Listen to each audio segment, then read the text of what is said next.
Hello students, welcome to CR International School online study system. I hope all of you will be fine at home, stay safe. We are doing business studies, ठीक है। Chapter number 1 चल रहा था हमारा management, और management के हम आखिरी सेक्शन पर पहुंच चुके हैं 1.4 विच इज अ कोऑर्डिनेशन, ठीक है। तो मैनेजमेंट में आज हमारा ये 1.4 सेक्शन स्टार्ट होने जा रहा है जिसका नाम है कोऑर्डिनेशन, ठीक है, समन्वय स्थापित करना। देखिए पहले कोऑर्डिनेशन की एक ऑर्डिनरी मीनिंग मैं आपको बता देता हूँ। देखिए मैनेजमेंट में या बिजनेस में बहुत सारे डिपार्टमेंट आपके होते हैं, मैंने अभी जिक्र किया, ठीक है, परचेस डिपार्टमेंट का, सेल डिपार्टमेंट का, ठीक है, HR डिपार्टमेंट का, मार्केटिंग डिपार्टमेंट का। ये सारे डिपार्टमेंट एक दूसरे से इंटरलिंक होते हैं। कहने का मतलब है कि एक डिपार्टमेंट की एक्टिविटी दूसरे डिपार्टमेंट की एक्टिविटी से पूरी तरह से रिलेटेड होती है। फॉर एग्जांपल, जब तक परचेस डिपार्टमेंट रॉ मटेरियल नहीं लेकर आएगा तब तक प्रोडक्शन डिपार्टमेंट प्रोडक्शन नहीं कर पाएगा। जब तक प्रोडक्शन डिपार्टमेंट प्रोडक्शन नहीं करेगा, ठीक है, production department goods and services का प्रोडक्शन नहीं करेगा, सेल्स डिपार्टमेंट उन्हें बेच नहीं पाएगा, मार्केटिंग डिपार्टमेंट उनकी एडवर्टीजमेंट या मार्केटिंग नहीं कर पाएगा बेटे, ठीक है। जब तक मार्केटिंग डिपार्टमेंट उसे बेचेगा नहीं बेटे तब तक, ठीक है, बाकी जो डिपार्टमेंट है, फाइनेंस डिपार्टमेंट हो गया, HR डिपार्टमेंट हो गया, उनके ऑब्जेक्टिव भी अचीव नहीं हो पाएंगे। तो कहने का मतलब है कि जो वेरियस डिपार्टमेंट होते हैं वो एक दूसरे से इंटरलिंक होते हैं। तो इसीलिए हमें ऑर्गेनाइजेशन में एक ऐसा सिस्टम स्थापित करना पड़ता है, एक ऐसी व्यवस्था तैयार करनी पड़ती है भाई कि एक डिपार्टमेंट की एक्टिविटीज दूसरे बाकी डिपार्टमेंट तक आसानी से पहुंच सके। भाई एक डिपार्टमेंट क्या कर रहा है, प्रोडक्शन डिपार्टमेंट कितनी यूनिट्स का प्रोडक्शन कर रहा है, ये सभी डिपार्टमेंट को पता लगना चाहिए। यानी कि हमें एक ऐसा सिस्टम, एक ऐसा डाटाबेस सिस्टम तैयार करना है भाई कि जो इंफॉर्मेशन है वो सभी डिपार्टमेंट तक पहुंच सके बेटे। और अगर इंफॉर्मेशन, छोटी से छोटी सूचनाएं या इंफॉर्मेशन सभी डिपार्टमेंट तक पहुंच रही है तो उसे हम कहेंगे कोऑर्डिनेशन है। अगर ये सूचनाएं दूसरे डिपार्टमेंट तक नहीं पहुंच रही, एक डिपार्टमेंट के काम एक डिपार्टमेंट तक ही सीमित है, बाकी डिपार्टमेंट को नहीं पता लग पा रहा, तो कोऑर्डिनेशन नहीं है बेटे। तो इसे कहते हैं आम भाषा में कोऑर्डिनेशन बनना, कि भाई एक डिपार्टमेंट की एक्टिविटीज का बाकी सभी डिपार्टमेंट को भी ज्ञान होना, इंफॉर्मेशन का पता लगना कि भाई पूरे ऑर्गेनाइजेशन में क्या चल रहा है, कौन सी घटनाएं हो रही हैं, कौन से इवेंट्स हो रहे हैं, इन सभी का पता लगाना, सभी डिपार्टमेंट को होना, सभी को पता लगना कोऑर्डिनेशन कहलाता है। पता नहीं लग पा रहा है भाई, प्रोडक्शन डिपार्टमेंट ने 5 लाख यूनिट बनाई, ये सेल डिपार्टमेंट को पता ही नहीं है, ना प्रोडक्शन डिपार्टमेंट को, ठीक है, परचेस डिपार्टमेंट को पता, तो इसे फिर हम कोऑर्डिनेशन नहीं कह सकते बेटे। तो मैंने बता दिया कोऑर्डिनेशन का मतलब होता है कि एक ऐसा इंफॉर्मेशन सिस्टम जिसमें जो इंफॉर्मेशन है सभी डिपार्टमेंट को पता लगे बेटे। ये तो थी इसकी आम भाषा में इसकी अर्थ का पता लगना, मीनिंग का पता लगना। अब हम बुक लैंग्वेज पर आते हैं, क्या होता है बुक लैंग्वेज में। सो कोऑर्डिनेशन रेफर्स टू, देखिए क्या होता है, coordination refers to harmonize the various activities. Harmonize का यूज कर सकते हैं या फिर आप सिंक्रोनाइजेशन का यूज कर सकते हो, ठीक है। दोनों ही वर्ड जो होते हैं हार्मोनाइज या सिंक्रोनाइज, इनका मतलब होता है साथ जोड़ना या फिर इकट्ठा करना, ठीक है, इकट्ठा करना। तो बेसिकली हम कोऑर्डिनेशन के दौरान करते हैं, क्या करते हैं, ठीक है। So coordination refers to harmonise या synchronise the various activities of the organisation, various activities of the organisation for achieving the organisational objective. तो बेटे ऑर्गेनाइजेशन के ऑब्जेक्टिव को अचीव करने के लिए या प्राप्त करने के लिए, ठीक है, ऑर्गेनाइजेशन में सभी एक्टिविटीज को हार्मोनाइज करना या सिंक्रोनाइज करना आपका कोऑर्डिनेशन कहलाता है, ठीक है। तो जब सभी एक्टिविटीज को जोड़ दिया जाता है, हार्मोनाइज किया जाता है, सिंक्रोनाइज किया जाता है, तो इसे हम कोऑर्डिनेशन कहते हैं। इसे हम ऐसे ही बोल सकते हैं कि coordination refers to balancing the various activity, यानी सभी एक्टिविटीज में बैलेंस क्रिएट करना। अब एक्टिविटी तो आपको पता ही है, we have purchase activities, we have production activities, we have sale activities, we have finance activities, we have research and development activities, we have HR activities। तो जितने भी एक्टिविटीज या जितने भी डिपार्टमेंट होते हैं इन सब में बैलेंस स्थापित करना या सिंक्रोनाइजेशन स्थापित करना या हार्मोनाइजेशन स्थापित करना आपका कोऑर्डिनेशन कहलाता है। तो अगर आपसे पूछ ले कि व्हाट इज कोऑर्डिनेशन, तो आप बताओगे coordination refers to harmonize the various activity या सिंक्रोनाइज द वेरियस एक्टिविटी या balancing the various activities of the organisation for achieving the organisational objective, ठीक है। तो ये होता है आपका कोऑर्डिनेशन। फीचर देख लेते हैं कोऑर्डिनेशन के क्या क्या फीचर हैं, ठीक है। देखिए सबसे पहला फीचर आपको बता रखा है, coordination integrates the group effort. तो जो कोऑर्डिनेशन होता है वो ग्रुप एफर्ट को क्या करता है, इंटीग्रेट करता है। इंटीग्रेशन यानी कि एकता स्थापित करना, सभी एक्टिविटीज को जोड़ता है बेटे। तो सिंपल सी बात है, यहाँ हमने बताया ही कि भाई ये सिंक्रोनाइजेशन करता है या हार्मोनाइजेशन या बैलेंस बिठाता है सभी एक्टिविटीज में। तो आसान सा फीचर आपको बताया कि coordination integrating the group activities. देखिए ऑर्गेनाइजेशन के जो काम होते बेटे वो ग्रुप में ही पूरे होते हैं। एक अकेला इंडिविजुअल ऑर्गेनाइजेशन की सारी गतिविधियों को, सारी एक्टिविटीज को पूरी नहीं कर सकता। तो ग्रुप एफर्ट्स होते हैं, और जहां ग्रुप बन जाते बेटे तो वहां उन ग्रुप की एक्टिविटीज को एक साथ इकट्ठा करना पड़ता है या इंटीग्रेट करना पड़ता है, जिसके कारण हमें कोऑर्डिनेशन की आवश्यकता पड़ती है। तो आपको बताया है कि भाई the need for coordination is felt when group effort is needed for accomplishing objective, कि भाई एक ऑब्जेक्टिव को प्राप्त करने के लिए जब ग्रुप एफर्ट्स चाहिए, बहुत सारे लोग इकट्ठे हुए हैं, उन्हें ऑब्जेक्टिव प्राप्त करना है, तो आपको कोऑर्डिनेशन चाहिएगा। एक अकेला व्यक्ति हो तो फिर कोऑर्डिनेशन की कोई आवश्यकता पड़ती ही नहीं, बट बहुत सारे ग्रुप हैं तो we need coordination. So in short, it can be said that coordination is related to group efforts, not to the individual effort। तो जो कोऑर्डिनेशन है वो ग्रुप एफर्ट से बिलोंग्स करता है, ग्रुप एफर्ट से इसका लेना देना होता है, इंडिविजुअल एफर्ट से इसका कोई लेना देना नहीं है। The question of coordination does not arise if the job is done by a single person. तो बेटे अगर एक सिंगल पर्सन काम करे तो कोऑर्डिनेशन की आवश्यकता ही नहीं पड़ेगी। तो साफ साफ बताया कि भाई कोऑर्डिनेशन जो है वो ग्रुप एफर्ट्स को इंटीग्रेट करता है। वेरियस लोग जब जुड़ते हैं ऑब्जेक्टिव के लिए तो फिर हमें कोऑर्डिनेशन बैठाना पड़ता है। सेकंड है coordination ensure unity of action. Coordination ensures unity of action. Action यानी कि क्रियाएं का करना, काम का करना बेटे, काम करना। और यूनिटी का मतलब होता है उसमें अगेन एकता स्थापित करना या एकजुट होकर काम करना। ठीक है, यूनिटी इज स्ट्रेंथ, आपकी एक फेमस प्रोवर्ब है। ठीक है, यूनिटी इज स्ट्रेंथ, एकता में बल है। तो सिंपल सी बात है, जब लोग सारे लोग आपस में यूनिटी तैयार करके एक साथ मिलकर काम करेंगे तो ऑब्जेक्टिव आपका अचीव होगा ही होगा। तो कोऑर्डिनेशन क्या इंश्योर करता है, कोऑर्डिनेशन इंश्योर करता है भाई कि जो various people in the organization है जो काम कर रहे हैं, उनके काम में, उनके वर्क में यूनिटी आनी चाहिए। यूनिटी इन द सेंस उन सबका लक्ष्य केवल एक होना चाहिए और वो होता है ऑर्गेनाइजेशन का ऑब्जेक्टिव। आपको ऑर्गेनाइजेशन के ऑब्जेक्टिव को अचीव करने के लिए प्रयास करने चाहिए। इंडिविजुअल ऑब्जेक्टिव पर हमें ध्यान ना देकर ऑर्गेनाइजेशन के ऑब्जेक्टिव को प्राप्त करने चाहिए, तभी आपका यूनिटी ऑफ एक्शन आ पाएगा, तभी हम एकजुट होकर ऑर्गेनाइजेशन के लिए काम कर पाएंगे, अदरवाइज हम नहीं कर पाएंगे। तो बता रखा है कि भाई nature of coordination is creating the unity. तो भाई कोऑर्डिनेशन यूनिटी तैयार करता है। It means during the coordination process efforts has to be create. तो एफर्ट्स किए जाते हैं, प्रयास किए जाते हैं भाई यूनिटी तैयार करने के। फॉर एग्जाम्पल देखिए, the purchase and sale department have to coordinate. तो परचेज और सेल डिपार्टमेंट को कोऑर्डिनेशन बैठाना पड़ेगा ही पड़ेगा, ताकि बेटे प्रॉपरली सेल हो सके और प्रॉपरली परचेज हो सके। Purchase department cost of raw material purchase करता है और सेल डिपार्टमेंट जो गुड्स बने हैं उन्हें सेल करता है। तो दोनों में कोऑर्डिनेशन होना चाहिए, तभी ऑर्गेनाइजेशन के ऑब्जेक्टिव अचीव हो पाएंगे। थर्ड है बेटे coordination is a continuous process. Simple सी बात है भाई, कोऑर्डिनेशन एक कंटिन्यूअस प्रोसेस होती है, इसे हमें लगातार बैठाना पड़ता है। ठीक है, ये नहीं कि ये वन टाइम एक्टिविटी हो, एक बार हमने कोऑर्डिनेशन बैठा दिया पूरे साल हमने नचीत हो गए, या एक बार बैठा दिया पूरे महीने या पूरे दिन। नहीं, दिन में भी हमें कई बार कोऑर्डिनेशन बैठाना पड़ता है। डाटा चेंज होते हैं, ठीक है, प्रोडक्शन चेंज होता रहता है दिन ब दिन, सेल चेंज होती है। ठीक है, तो हमें कोऑर्डिनेशन बैठाना पड़ता है। तो कोऑर्डिनेशन एक लगातार चलने वाली प्रक्रिया होती है, लगातार रनिंग करने वाली प्रोसेस होती है। It is not a one time activity. ठीक है, ऐसा नहीं है कि आपने एक बार कोऑर्डिनेशन बैठा दिया तो उसके बाद आपको इसकी जरूरत ही ना हो, इसकी कोई नीड ही ना हो। No, it is a continuous activity. देखिए ह्यूमन की ये नेचर होता है कि भाई ह्यूमन जो है दे डिसलाइक द वर्क, वो काम करना पसंद नहीं करते। ह्यूमन जो नेचर वो शिरकत टाइप का होता है। शिरकत इन द सेंस कहते हैं कि लोग कामचोर होते हैं, तो लगातार उनमें कोऑर्डिनेशन हमें बैठाना पड़ता है, लगातार हमें कोशिश करनी पड़ती है भाई कि लोगों में कोऑर्डिनेशन बैठ सके। ठीक है, तो इसीलिए लगातार परफॉर्म करने वाली प्रक्रिया है। It is not a one time activity. लगातार हमें मॉनिटर करना पड़ता है, क्लोज आई या क्लोज वॉच हमें रखनी पड़ती है एम्प्लॉइज के ऊपर, ताकि जो काम है लगातार रुकता रहे बिना किसी इंटरप्शन के। नेक्स्ट है coordination is all pervasive in nature. तो ऑल परवेसिव देखिए, ऑल परवेसिव, ऑल परवेसिव का मतलब होता है सार्वभौमिक।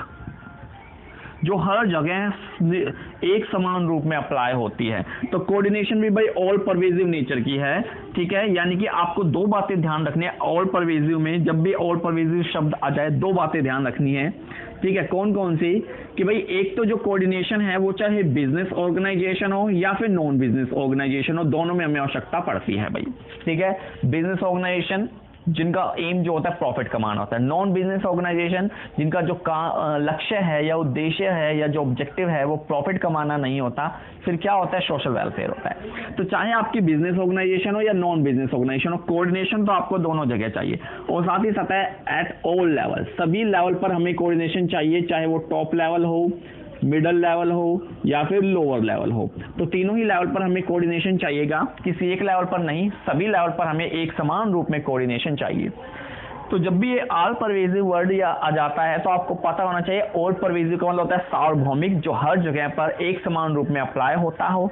तो कोऑर्डिनेशन बेटे बिजनेस और नॉन बिजनेस दोनों ऑर्गेनाइजेशन में अप्लाई होता है। और साथ ही साथ इसे हमें, ठीक है, इसे हमें बेटे तो तीनों लेवल टॉप मिडल और लोअर पर हमें आवश्यकता पड़ती है। देखिए एग्जांपल दे रखा है कि भाई in the game of cricket, cricket में भी हमें, ठीक है, प्लेसमेंट ऑफ प्लेयर ऐसे लगानी पड़ती है ताकि फील्ड में कोऑर्डिनेशन हो सके, कैप्टन उसके साथ कोऑर्डिनेशन बिठाता है, ठीक है। इसी तरह बेटे बिजनेस ऑर्गेनाइजेशन में परचेज, सेल, प्रोडक्शन, फाइनेंस, इन सभी डिपार्टमेंट में कोऑर्डिनेशन बैठाना जरूरी होता है बेटे।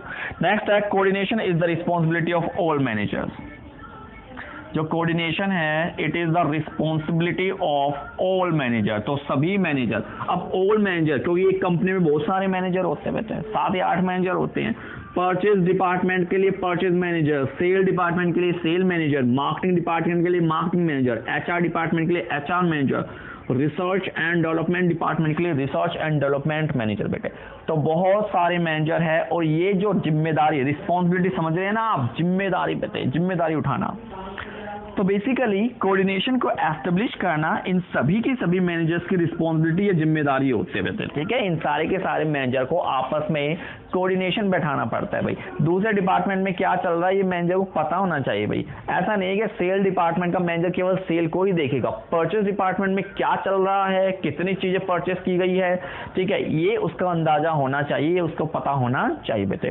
तो इसलिए कहा जाता है कि जो कोऑर्डिनेशन है भाई उसे सभी मैनेजर को एक साथ मिलकर कोऑपरेशन के साथ बैठाना पड़ता है, ये उन सभी की जिम्मेदारी होती है। देखिए coordination is needed at all the 3 level, तो भाई सभी लेवल पर हमें कोऑर्डिनेशन चाहिए, चाहे वो टॉप हो, ठीक है, मिडल हो या लोअर हो बेटे, ठीक है। Different activity perform by all level, सभी लेवल अलग अलग कार्य करते हैं भाई, ठीक है। इसीलिए सभी मैनेजर्स की ये जिम्मेदारी बन जाती है, ये ड्यूटी बन जाती है कि भाई वो दूसरे डिपार्टमेंट के साथ कोऑर्डिनेशन स्थापित करे। That is why it could not be said that the coordination is more important to any one particular level, it is important to all level. तो इसलिए कहा जाता है किसी एक लेवल पर ये जरूरी नहीं होता, ये सभी लेवल पर जरूरी होता है, इसीलिए सभी मैनेजर को मिलकर कोऑर्डिनेशन बैठाना पड़ता है। 6 पॉइंट आ रहा है, coordination is a deliberate function, coordination is a deliberate function, deliberate यानी कि जानबूझकर किया गया फंक्शन, जानबूझकर किया गया कार्य। तो भाई जो कोऑर्डिनेशन है वो मैनेजर्स को जानबूझकर बैठाना पड़ता। देखिए 2 शब्द होते हैं, कोऑर्डिनेशन एंड कोऑपरेशन। कोऑपरेशन का मतलब होता है सहयोग, एक साथ एकजुट होकर कार्य करना है, एक दूसरे के सहयोग के साथ कार्य करना बेटे। तो सहयोग तो आप किसी से जानबूझकर नहीं करवा सकते, आप नहीं कह सकते सामने वाले को आके मेरी हेल्प करे। जब उसकी मंशा होगी, जब उसका मन करेगा कि भाई उसे सामने वाले की हेल्प करनी चाहिए, तब वो आके हेल्प करेगा, तब वो आपका कोऑपरेशन करेगा, सहयोग करेगा। बट कोऑर्डिनेशन एक ऐसा कार्य होता है जिसे आप जानबूझकर बैठाते हैं बेटे, क्योंकि आपको करना क्या है, इन्फॉर्मेशन ही तो ट्रांसफर करना है भाई। सामने वाले को जाके आपको इन्फॉर्मेशन देनी है, एक बार उसे इन्फॉर्मेशन पता लग गई, कोऑर्डिनेशन हो चुका है।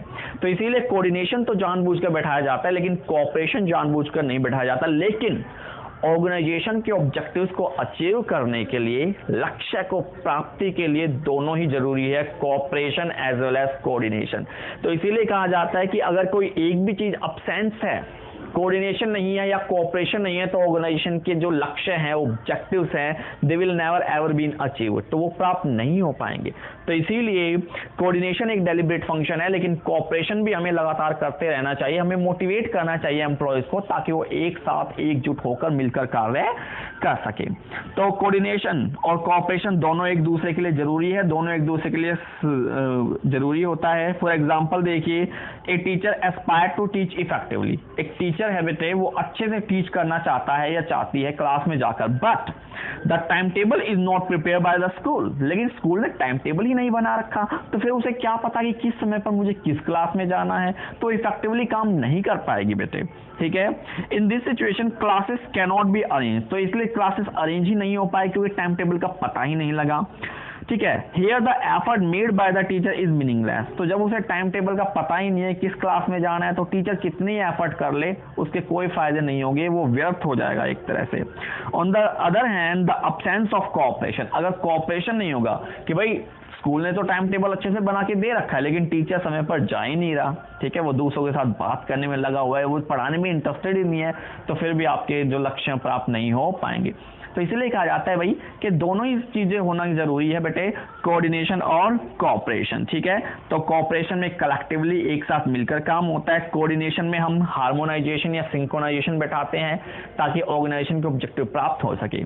तो ये था कोऑर्डिनेशन, ये थे इसके फीचर। नेक्स्ट टॉपिक हम पढ़ने जा रहे हैं, ठीक है, कि coordination is essential for management या coordination is essence for the management, कि भाई जो कोऑर्डिनेशन है वो मैनेजमेंट के लिए असेंशियल है, जरूरी है, बिना कोऑर्डिनेशन के मैनेजमेंट नहीं हो पाता, बिना कोऑर्डिनेशन के मैनेजमेंट व्यर्थ है। नेक्स्ट टॉपिक आपका आ रहा है ये देखिए, coordination is the असेंस of management. Next topic है आपका ये, कोऑर्डिनेशन इज असेंस ऑफ मैनेजमेंट। देखिए बेटे, अलग अलग लोग की अलग अलग राय है। कई लोग कहते हैं कि भाई जो कोऑर्डिनेशन है वो मैनेजमेंट का ही एक फंक्शन है, जैसे planning, organizing, staffing, directing, controlling है, उसी तरह कोऑर्डिनेशन भी एक मैनेजमेंट का फंक्शन होना चाहिए, 6 फंक्शन होने चाहिए। लेकिन कई लोग कहते हैं नो भाई, कोऑर्डिनेशन एक सेपरेट फंक्शन नहीं है, बल्कि कोऑर्डिनेशन हर फंक्शन को परफॉर्म करने में सहायता करता है। भाई प्लानिंग को परफॉर्म करोगे कोऑर्डिनेशन से होगा, डायरेक्टिंग को करोगे कोऑर्डिनेशन से होगा, ठीक है, स्टाफिंग कर लीजिए, कंट्रोलिंग कर लीजिए, ठीक है, ऑर्गेनाइजिंग कर लीजिए, सारे कोऑर्डिनेशन से होंगे। तो लोगों की अलग अलग राय बनती है बेटे। तो नेक्स्ट आपका टॉपिक आ रहा है coordination is a sense of management. इसमें आपको करना क्या है, देखिए आपको फंक्शंस तो पता ही है मैनेजमेंट के, मैंने बताए थे आपको कि 5 फंक्शन होते हैं मैनेजमेंट के। सबसे पहला होता है प्लानिंग, फिर होता है आपका ऑर्गेनाइजिंग, फिर होता है आपका स्टाफिंग, फिर होता है आपका डायरेक्टिंग और फिर होता है आपका कंट्रोलिंग। तो अब आपको इस टॉपिक में करना क्या है बेटे, इन पांचों के पांचों फंक्शन को आपको कोऑर्डिनेशन से जोड़ना है, बस हर फंक्शन को कोऑर्डिनेशन से आपको अटैच करना है, आपका ये टॉपिक कंप्लीट हो जाएगा। जैसे पहला है प्लानिंग एंड कोऑर्डिनेटिंग या coordination. Planning and coordination book में ले रखा है, कोऑर्डिनेशन एंड प्लानिंग, तो आगे पीछे आप कर सकते हो, इसमें कोई दिक्कत नहीं है। कोऑर्डिनेशन एंड प्लानिंग या प्लानिंग एंड कोऑर्डिनेशन, बात तो एक ही है ना, ठीक है। तो इस टॉपिक में अब आपको बताया जाएगा भाई कि प्लानिंग करते समय मैनेजर को कोऑर्डिनेशन का पूरा ध्यान रखना पड़ता है। भाई देखिए, जो भी आप प्लानिंग कर रहे हो आप फ्यूचर के लिए कर रहे हो, what to do, how to do, when to do, for whom to do, या थिंकिंग बिफोर डूइंग, या फ्यूचर कोर्स का एक्शन तैयार करना। तो भाई ऑर्गेनाइजेशन की क्या प्लानिंग है ये सभी को पता होना चाहिए। भाई सभी मैनेजर्स को, चाहे वो परचेज हो, सेल्स हो, मार्केटिंग हो, एचआर हो, सभी को पता होना चाहिए। तो कहने का मतलब है प्लानिंग करते समय मैनेजर्स को कोऑर्डिनेशन का पूरा ध्यान रखना चाहिए कि भाई सभी डिपार्टमेंट को पता होना चाहिए कि हमारी क्या प्लान है, हम क्या प्लान तैयार कर रहे हैं, हम फ्यूचर में क्या अचीव करना चाहते हैं, क्या प्राप्त करना चाहते हैं। तो आपको बताया जा रहा है बेटे कि while performing the function of planning, coordination form is the centre focus of a manager. तो एक मैनेजर का जो मेन मुद्दा होता है वो कोऑर्डिनेशन भी होता है बेटे प्लानिंग के समय। Planning is undertaken keeping in mind the various business activities performed by the organization. तो बेटे जो भी वेरियस एक्टिविटीज होती है उसे परफॉर्म करते समय, ठीक है, आपको कोऑर्डिनेशन को ध्यान में रखना पड़ता है। प्लानिंग में आप what to do, how to do, when to do decide कर रहे हो, तो आपको कोऑर्डिनेशन को पूरा ध्यान में रखना पड़ेगा कि भाई सभी डिपार्टमेंट को हमारी प्लानिंग का पता होना चाहिए, कौन क्या करेगा, कब करेगा, कैसे करेगा, ये सबको पता होना चाहिए। तो ये था आपका पहला पॉइंट। सेकंड आएगा ऑर्गेनाइजेशन एंड कोऑर्डिनेशन। या फिर आप बोल दोगे कोऑर्डिनेशन एंड ऑर्गेनाइजेशन, एक ही बात है बेटे, आगे पीछे तो आप कर सकते हो, नो प्रॉब्लम, ठीक है। फिर ये कहते हैं भाई while performing the function of organizing, तो ऑर्गेनाइजिंग में हमने बताया था आपको क्या होता है बेटे, डिपार्टमेंटलाइजेशन तैयार किया जाता है ऑर्गेनाइजिंग के अंदर, ठीक है। ऑर्गेनाइजिंग में बेसिकली आप वेरियस एडजस्टमेंट एक्टिविटीज को हार्मोनाइज करते हो, ठीक है, डिपार्टमेंट तैयार करते हो भाई, ठीक है, इंस्ट्रक्शन वगैरह देते हो, सुपरविजन वगैरह तैयार करते हो, ठीक है, तो ये सारे काम आप करते हो। तो जब भी आप डिपार्टमेंटलाइजेशन करते हो, वेरियस, ठीक है, डिपार्टमेंट मैनेजर को असाइन करते हो ड्यूटी, तो उस समय आपको कोऑर्डिनेशन का पता होना चाहिए, ठीक है भाई, कौन क्या करेगा, किस मैनेजर की क्या रिस्पॉन्सिबिलिटी है, इसमें रिस्पॉन्सिबिलिटी भी तो दी जाती है ऑर्गेनाइजिंग के अंदर, ठीक है। पहले तो वेरियस पोस्ट तैयार की जाती है, फिर उन्हें बेटे उनकी अथॉरिटियां वगैरह दी जाती है, ठीक है, तो ये सब काम किए जाते हैं। तो आपको कोऑर्डिनेशन का पूरा ध्यान रखना है भाई, तो ऑर्गेनाइजिंग के समय भी आपको कोऑर्डिनेशन का पूरा ध्यान रखना है और वेरियस पीपल में कोऑर्डिनेशन तैयार करना है। आगे है स्टाफिंग एंड कोऑर्डिनेशन। देखिए स्टाफिंग का क्या मतलब होता है, स्टाफिंग यानी कि नियुक्तिकरण, भाई पोस्ट भरना है हमें, filling the vacant post, filling the vacant post. तो भाई इस समय भी आपको कोऑर्डिनेशन चाहिए, कोई किस डिपार्टमेंट में कितनी वैकेंसी है जो हमें फिलअप करनी है। देखिए अलग अलग डिपार्टमेंट में अलग अलग वैकेंसियां होती हैं, मान लीजिए परचेज डिपार्टमेंट में एक पद खाली है, सेल डिपार्टमेंट में 2 सेल्समैन की कमी है भाई, मार्केटिंग डिपार्टमेंट में 1 पर्सन की कमी है, HR डिपार्टमेंट में 2 पर्सन की कमी है भाई, फाइनेंस डिपार्टमेंट में 1 पर्सन कमी है और अकाउंटिंग में हमें एक जूनियर अकाउंटेंट भी चाहिए। तो ये वेरियस पोस्ट है। तो जब भी बेटे स्टाफिंग की जाएगी, पदों को भरा जाएगा, तो एक जो HR मैनेजर होगा उन्हें इन सारे के सारे डिपार्टमेंट से कोऑर्डिनेशन बैठाना पड़ेगा और पता करना पड़ेगा भाई कि उनके कितने कितने डिपार्टमेंट में कितनी कितनी वैकेंसी है, कितनी पोस्ट है जो हमें भरनी है, उसी के बाद वो अपना आगे का काम कर सकेगा। तो आपने देखा स्टाफिंग के समय भी आपको कोऑर्डिनेशन चाहिए। तो बेटे while performing the function of staffing, manager को कोऑर्डिनेशन बनाना पड़ता है, उसे हर डिपार्टमेंट में पता करना पड़ता है कि कितनी वैकेंसियां खाली हैं, कितनी पोजीशन उन्हें फिलअप करनी है, और विदाउट कोऑर्डिनेशन बेटे ये सब काम नहीं हो पाएगा। तो स्टाफिंग के समय भी ये जरूरी है। आगे है कोऑर्डिनेशन एंड डायरेक्टिंग, ठीक है, कोऑर्डिनेशन एंड डायरेक्टिंग। तो बेटे डायरेक्टिंग करते समय देखो, डायरेक्टिंग के 4 काम होते हैं, 4 फंक्शन होते हैं फर्दर डायरेक्टिंग के। सुपरविजन आपका हो गया, ठीक है, लीडरशिप आपका हो गया, मोटिवेशन आपकी हो गई और कम्युनिकेशन आपकी हो गई बेटे। तो ये सारे कार्य करते समय भी हमें कोऑर्डिनेशन बैठाना पड़ता है, समन्वय बैठाना पड़ता है। तो बेटे डायरेक्टिंग के फंक्शन परफॉर्म करते समय, ऑर्डर देते समय या फिर लोगों पर निगरानी रखते समय या लोगों को मोटिवेट करते समय हमें कोऑर्डिनेशन का ध्यान रखना पड़ता है। Such a line of thinking is nothing as but establishing a coordination बेटे। तो अगर आप सबका ध्यान रख रहे हो, ठीक है, तो आप कोऑर्डिनेशन स्थापित कर रहे हो। और लास्ट है कंट्रोलिंग एंड कोऑर्डिनेशन।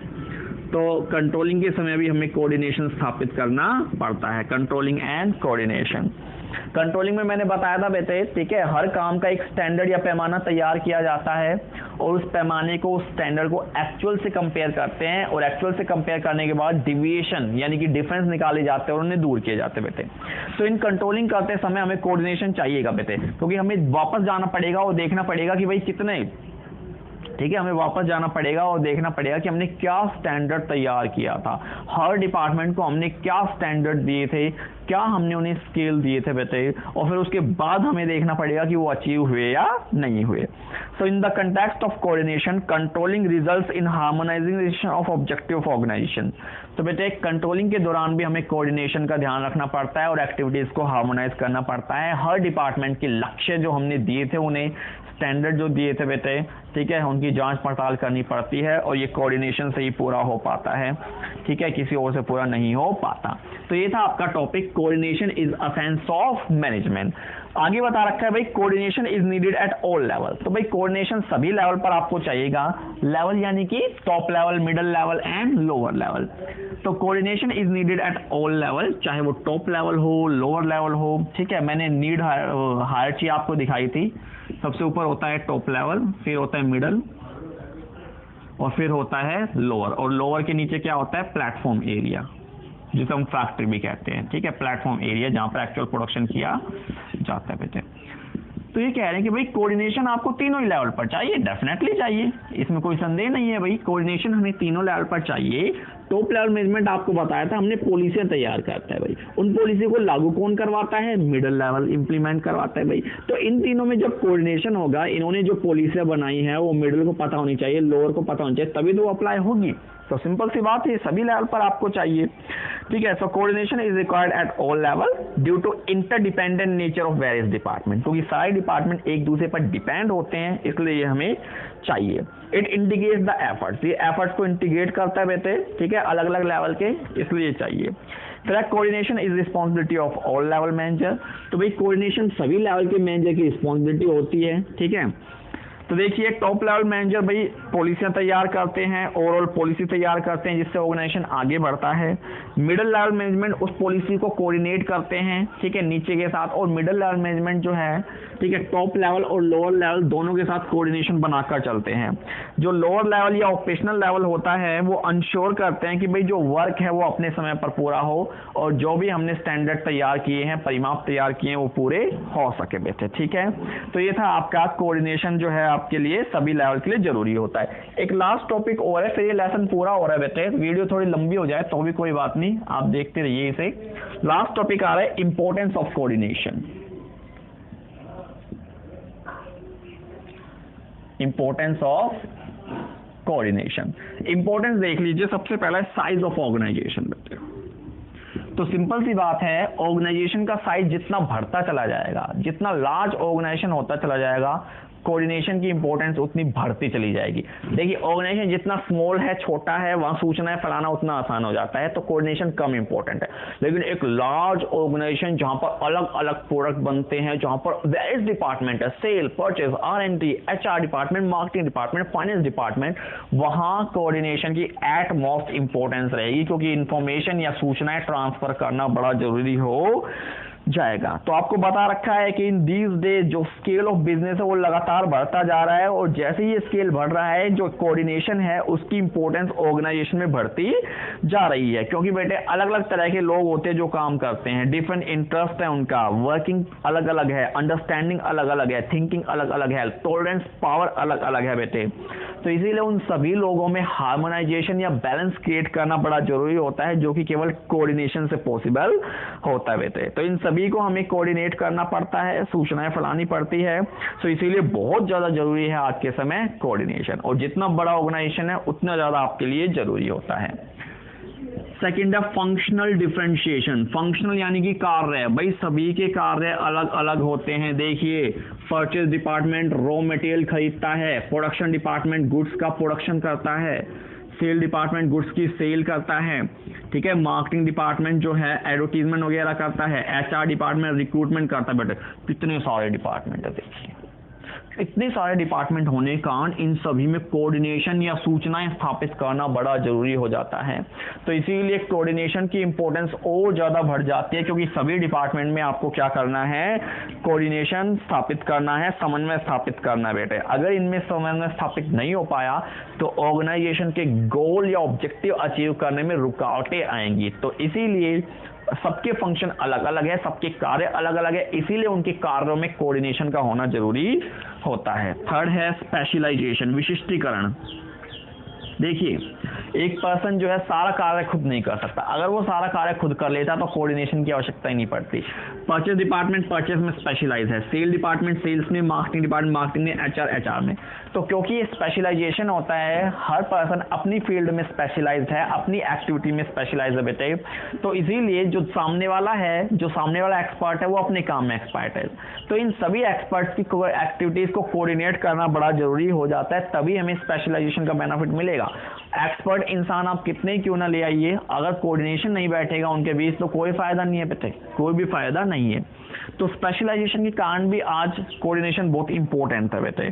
तो देखिए भाई स्पेशलाइजेशन का बेनिफिट लेने के लिए जो एक्टिविटी है उसके सब पार्ट्स तैयार किए जाते हैं, उन पार्ट्स को स्पेशलाइज एक्सपर्ट या पर्सन को सौंप दिए जाते हैं। Every expert person do work in his specialized area, ठीक है. In such a situation, to complete the activity successfully, it is necessary to create coordination.